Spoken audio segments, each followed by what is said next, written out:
Now let's answer a question from one of our followers. What is the average of 2/3, 3/5, and 5/6? Para kunin yung average, i-add muna natin itong tatlo at i-divide sa 3 din. Kung ilan sila, yun din ang pang-divide natin. 2/3 plus 3/5 plus 5/6. Paano ba mag-add ng mga fractions? Para ma-add natin ito, hanapan natin ang least common denominator.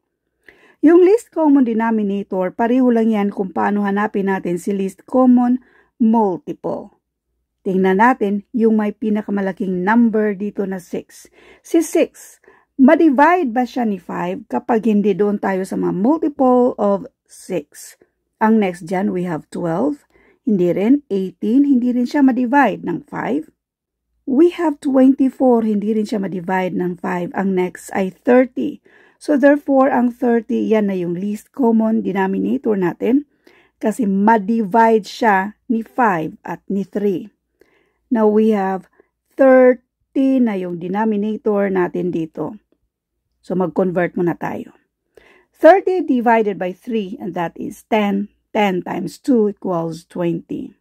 30 divided by 5, and that is 6. 6 times 3 equals 18. 30 divided by 6, that is 5. 5 times 5 equals 25.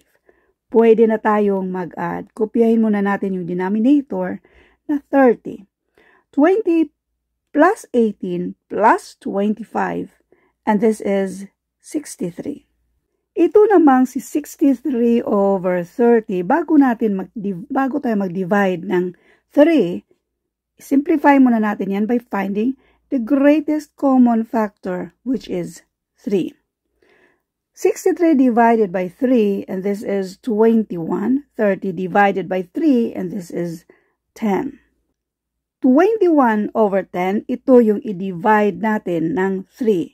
Now, sa division of fraction, kopyahin lang natin itong 21/10, ang division maging multiplication, at reciprocal ni 3 ay 1/3.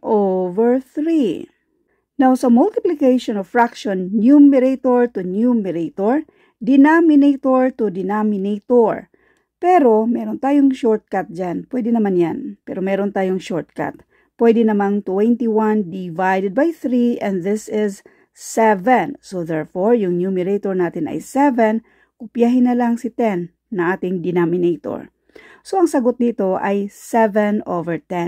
Yan na yung average of 2/3, 3/5, and 5/6. Thank you and God bless.